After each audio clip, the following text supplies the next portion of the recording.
Hello, my name is Fen, or Fenreliania, and for Not GDC I'm going to be doing a bit of a retrospective on a few of my games.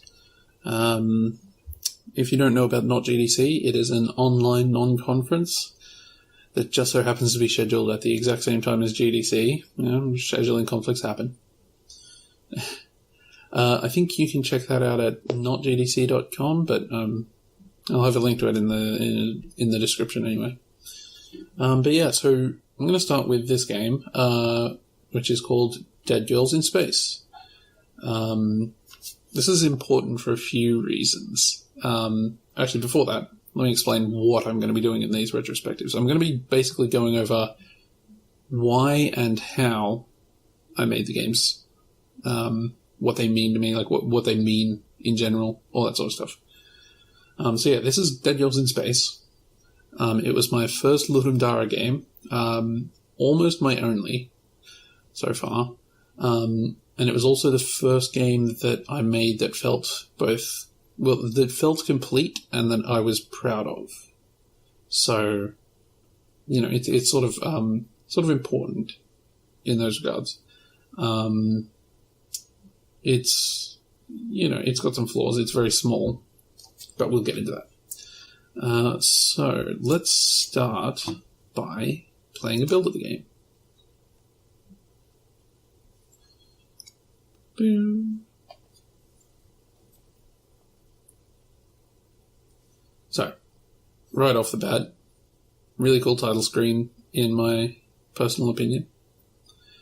You've got the logo at the top. You've got your controls down the bottom, which is, I frequently forget to include control explanations in games, so good on me. And this weird spinning ghostly moon. And so if we press anything, well, that's our grave. So we've got little text that shows us whatever, it tells us what we're looking at. We can move around. We can shoot. And that bounces, which is important. We can use, which doesn't do anything at the moment. But we can't jump. We can. Can we? Yes. Okay. So we can dash, and that's important. So we've got this ghostly platform here, where if we just head on up here and dash, then we get up here. It's pretty cool. There's like a little alcove here. There's a turret, which we can't really see very well, but cool. So we took it out, and it dropped. It dropped something that we devoured. I had to press E on that. So now I'm gonna show off a little bit of something cool with this. Which I did not dash. There we go. So we've got this like ghostly bridge, and we come through here, and we're in this spot here. And these bullets, oh, never mind. These bullets can totally get in here. I thought I remembered that the bullets bounced off these weird green walls. I was wrong. So we'll eat that. So that gives us health. Those soul things give us health. It's been a while since I've played around with this, so. Okay, so we've got another turret over there that hasn't seen us, so I'm going to just, go ahead and take that out. Oh, interesting.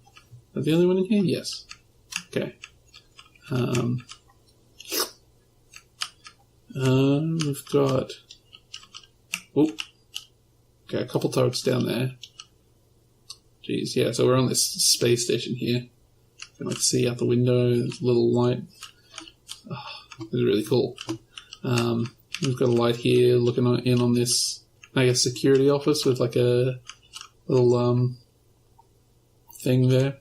What do you call it? A cabinet, that's the one. We've got an emergency light going there. Whoop. Turret. You could, bounce.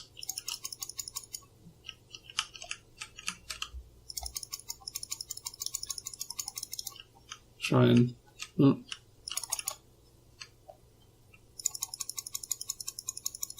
try and, like, bounce.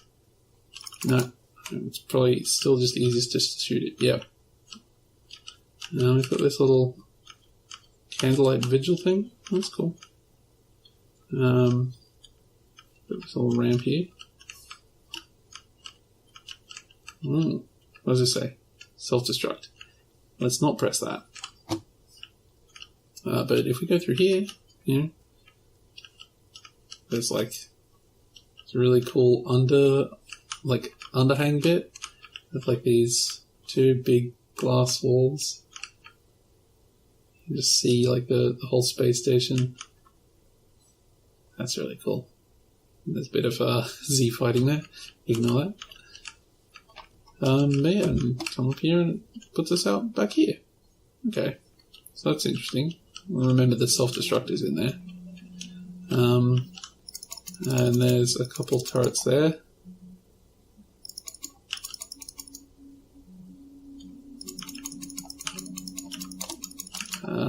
Have we killed them yet? No, we have not. Oh, I died.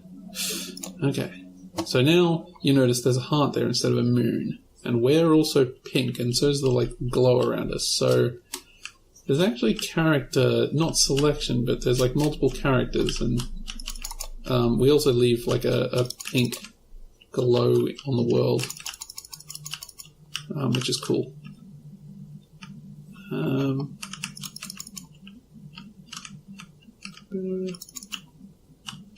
Gonna kill this thing.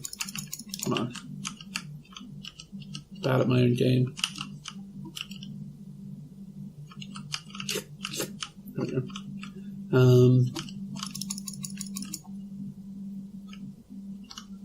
Yeah, see that turret is just like way too easy to kill. Like, I didn't want to make its range like real long though, and I also don't think I had any. Like, I don't think it did any raycasting to make sure it could see you, but I don't know. Oh no, it definitely did, because like, these ones don't. You know, these ones don't shoot at you. I think it's... There we go. We got it. Just like around there somewhere. Cool. Yeah, so here we've got like... Now, I made the doors a bit short, I think. These are meant to be like doors to like bedrooms and stuff, but it's clearly not quite working out. We've got another little candlelight vigil thing. And a whole bunch of these, which, yeah, I forgot to put colliders on the doors, so you can just fall out of there forever. Also, there's like just a big plank over there that I totally forgot to like remove, so, oops. But you come along and there's like, okay, there's a whole bunch of these. But then, there's this one escape pod. These are escape pods, so all the others have been jettisoned off, but this one we could take out. Not going to do that just yet. We could just leave, but we're not going to do that quite yet. Also, you'll see the lighting jumping around a bit. That's because none of it is baked, and so when I walk onto something, like it's sort of changing its mind about whether or not, like, what lights should be affecting things based on whether I'm affecting them. I think, yeah. So if we come in here, there's like these weird glowy things on the floor, sort of like us. And then, of course, a few of these boys up in the corners. There we go. Nope. Nope. A little to the right. There we go. Okay, so these, they come towards you, and they don't hurt you, they just grab you and slow you down. And you can, I think you can kill them. Yeah, you can kill them. Whoa. This one... Oh, no, that's right, you have collision with your own bullets, so shooting them gets a bit wonky. But yeah, so this is a little chapel. Little pews and little thing. And then in through here, which... Remember that that's a weird green thing. So first of all, we can sort of see, a bunch of outside stuff. Then that's going through to this weird flame thing, and behind it is a rosary? So we're not going to do anything extra here. I just wanted to point out that rosary is there. So basically, we go through here. We could actually no. We'll get the perfect ending. We'll get the good ending.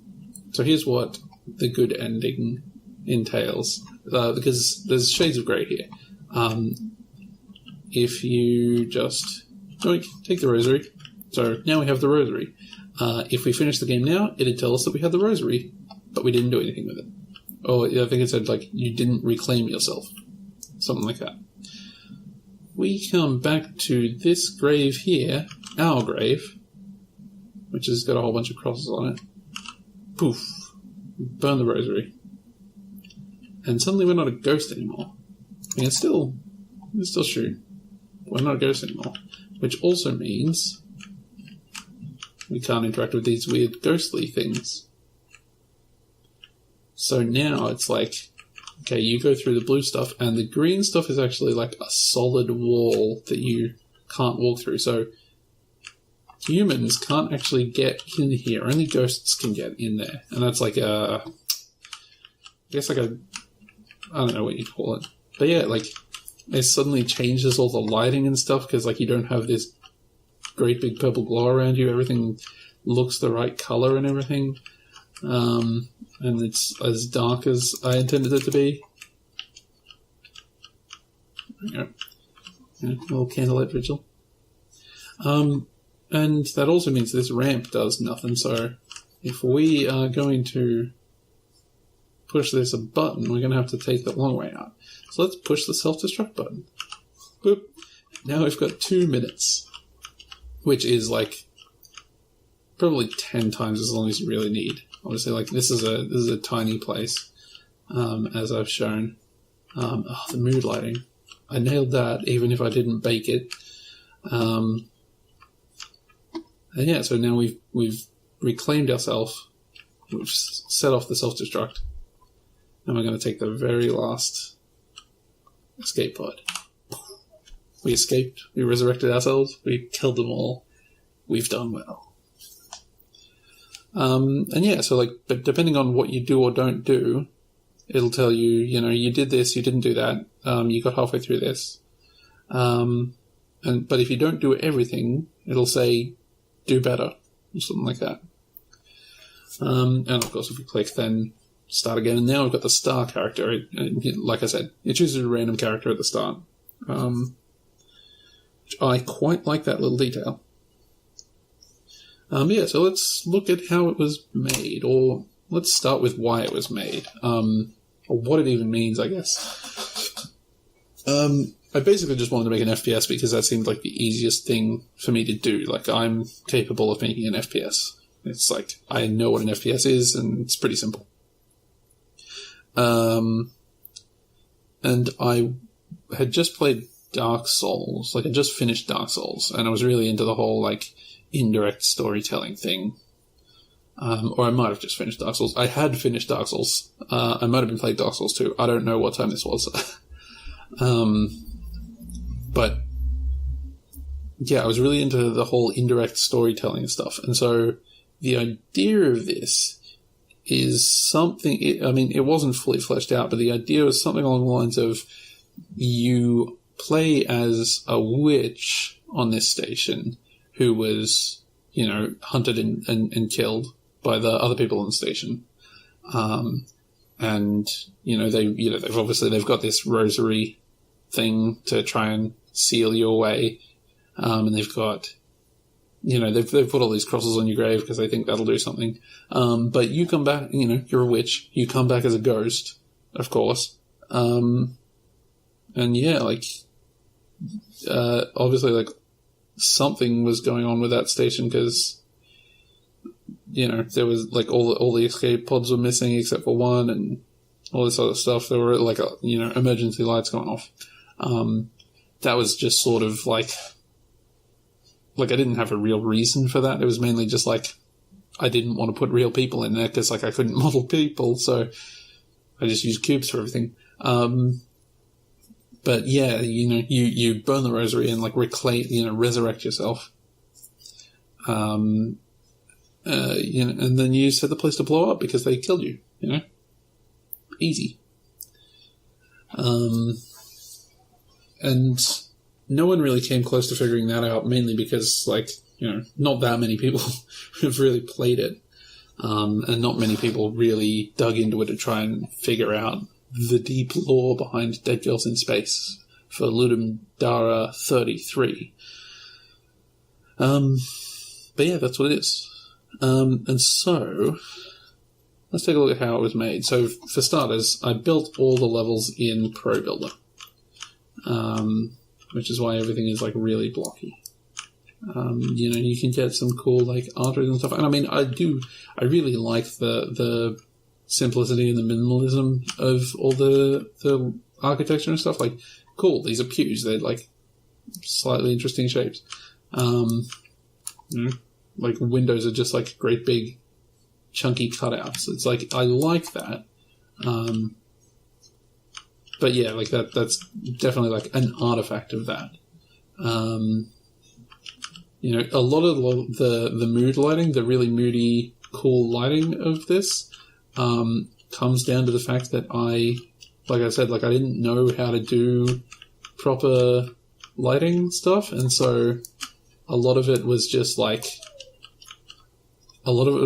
were too many lights everywhere, and so some lights didn't show up, and so it was moodier than it was meant to be because half the lights just didn't do anything.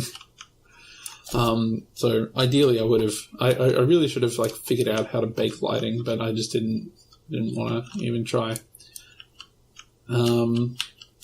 So originally for let's start with the character controller, because that's sort of the thing that's sort of the basic thing. I'm not going to go through all of this in detail, by the way. But the character controller, I originally just nicked it off the web somewhere. Just got an idea of how to do a character controller with a rigid body. Problem with a rigid body is that it has a tendency to get stuck on things if you keep applying force, and so you would catch on corners all the time. I redid it with character controller, the inbuilt component, because all it does is there are two ways to control it. One is you give it a horizontal input and it'll just fall at a set rate if it ever falls. The other way is to give it 3 directions, and that you just get to control that. It just deals with collision and moving you out of the way of stuff. So just by using that, it gives you smooth collisions with corners and stuff. You slide along a wall and it's just well, no, you can't go that far, so you're only moving along this way a bit. So that was really easy. What wasn't easy was just trying to figure out the physics of that, because like you saw, there's no jumping. It's all just momentum. I had hoped to include more of that momentum stuff in there, but it ended up just being that one jump at the start as a sort of proof of concept. So yeah, it's we've got all these different modifiers, which if we go back in here, player, okay, health. No, that's the player. This is first-person controller is speed, acceleration, your sprint speed, which is actually a dash instead of a sprint. Gravity and friction and air friction, all this stuff is in here. There was a toggle for jump. I did code jumping. I just decided not to put that in because I preferred the other thing. But yeah, it's every time it's so delta move is how far you moved since last frame, and that's where it all starts. So it's like, okay, so that's your base movement, like that's your momentum. Then go through a whole bunch of things like, you start by taking down the like sprint timer so you can dash again after a certain amount of time. And there's like dealing with air friction and like horizontal input and vertical input, or like not horizontal and vertical, but like forwards, backwards, left and right input and stuff. Just like adding to that, and then like doing a whole bunch of like clamping. This is all probably way more complicated than it needs to be. But I mean, it worked. It worked. And yeah, this alter speed thing, which is just, I don't know why I did that, but sure. So yeah, I mean, the player controller was like, that was the big thing that sort of made me realize I was capable of making games. Like, oh, I've just realized I can make a player character in a first-person shooter. Like, I can just make a game now? I'm capable of doing that? Cool. Then there's, I guess the other thing is the game manager. So, okay. Alter material. Okay. There's actually two... Okay, I remember now. One of the reasons that I made this whole thing is because I made this shader here you see on this capsule while I was trying to recreate the ghosts from Luigi's Mansion. And so I made this shader that, like, looks like the ghosts from Luigi's Mansion. And I was like, you know what, I'll make a game about ghosts. And it worked. So yeah, I made that shader. That was cool. And then this whole thing, I made another shader because I was like really like, hey, I'll try out shaders. So I made this other thing, which is what you saw with the bullets. Let's see, objects. We have a player bullet. Yeah. So you can see the player bullet is like, it's got a trail. It's a certain distance. Or it's actually like a certain time, I guess, but because this is stop, it's not doing anything. But yeah, it's just a solid color, but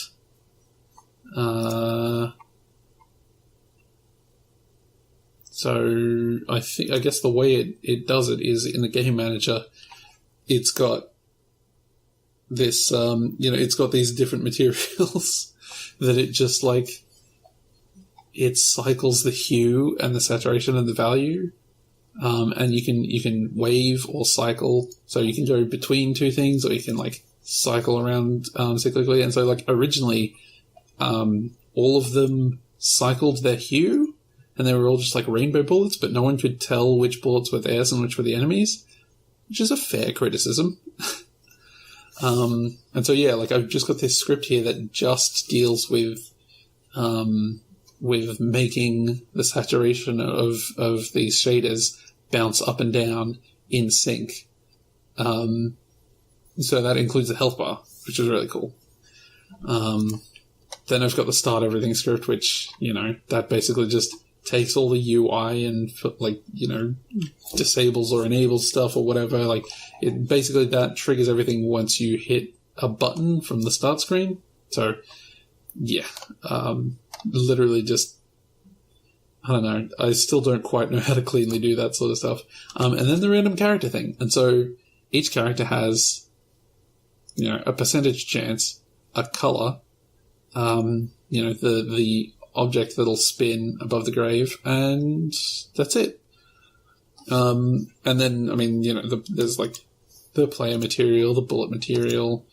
Yes. These are basically just references to all the different things that are going to change colors. Because you saw the mausoleum, that's what that thing is called. The mausoleum was like purple for when it was purple, but it'll be whatever color you are, which I thought was really cool and really neat, and I really liked that.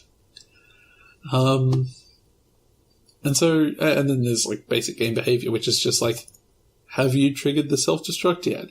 If so, it does the countdown stuff for you and displays it. Have you got the rosary? If so, then it lets you interact with the grave. Have you resurrected? If so, then, like, you know, it changes the player character and stuff like that. And then have you escaped, which is just, you know, I don't know why I ever used that, but, you know, I did.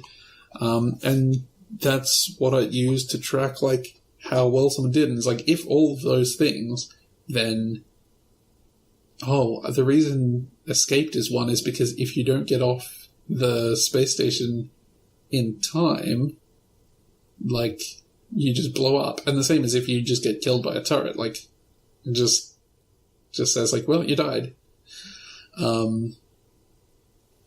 But yeah, it gives you the summary of, like, here are the things you did. And, like, instead of just being like, oh, because you did these 3 things, I'm just going to give you this ending. It was like, no, here's, like, actually what you did.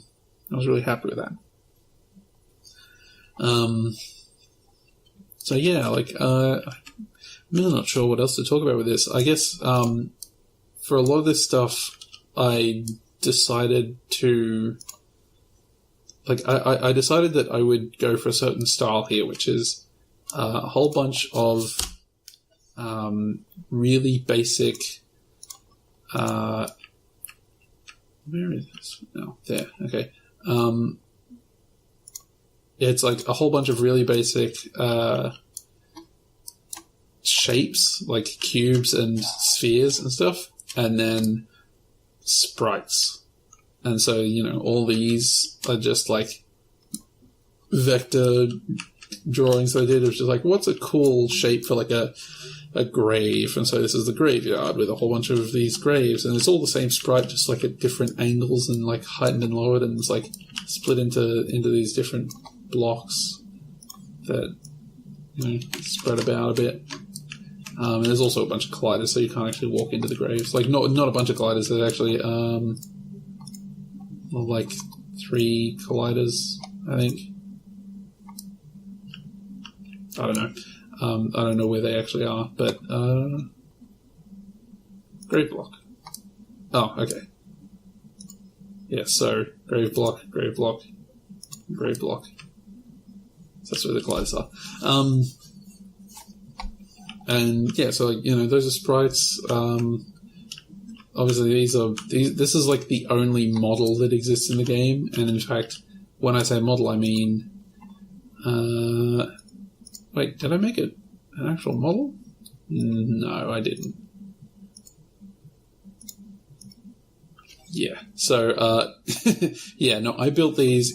I did not open Blender once for this game, I guess.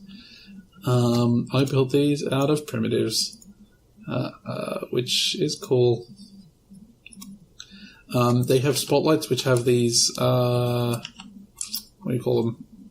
Lens flares on them, which I thought was really cool. Like, it's just like shining a light in your face. That was cool. And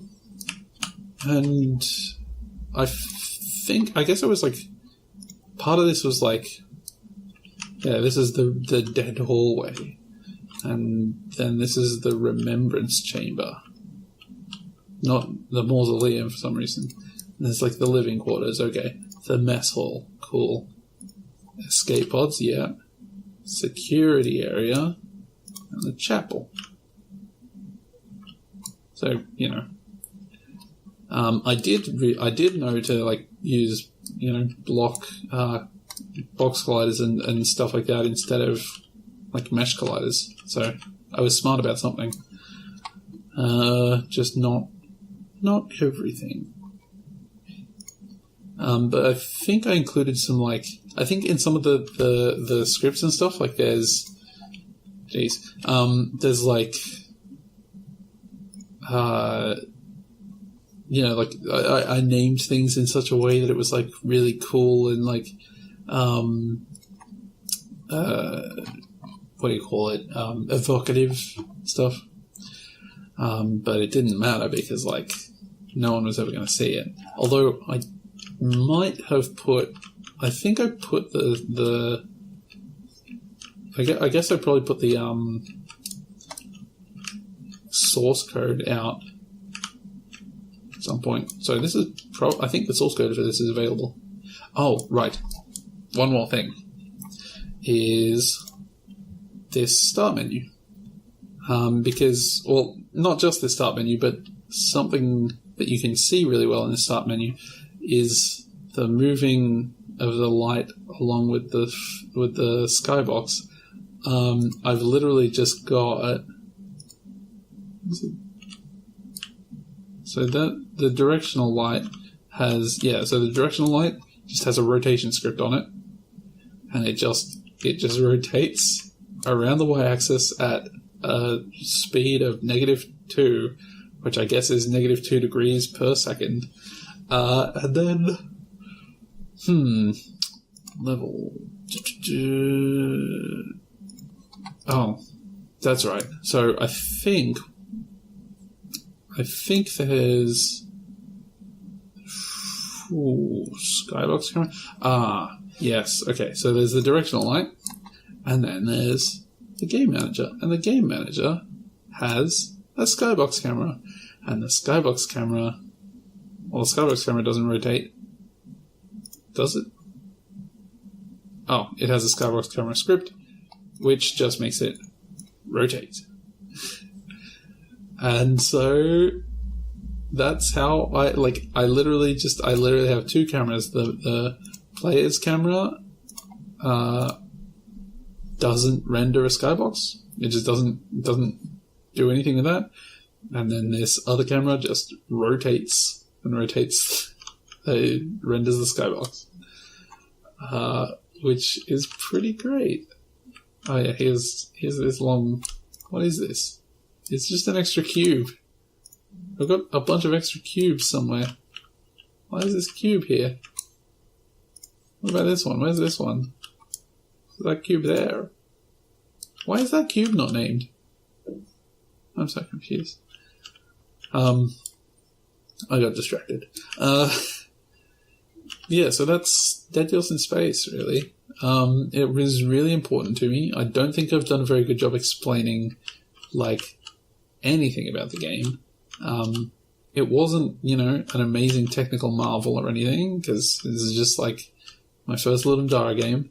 I did do it in probably about 12 hours of work, 6 hours of work, maybe. Because not only did I not have the full time of Ludum Dare because it, ended on a Monday, so I already missed out on half a day. I also had to go to a party or something, and so I missed out on another day. So I ended up with about 1 day to work on it, which is 8 active hours. So I'm pretty proud of it. If you made a game for Ludum Dare, and you want to share what you did for it or how you felt about it, maybe it'd be a good idea to do a retrospective of your own and post it on Twitter with the NotGDC hashtag, or at NotGDC, I think is the Twitter handle, Twitter account, whatever. But yeah, I'm going to be doing some more retrospectives of a few more games, I think. The next one, I think it's going to be the next one because it's really fun, and so I just want to get to it. So look forward to that. But yeah, I'll see you probably tomorrow. Thank you for watching.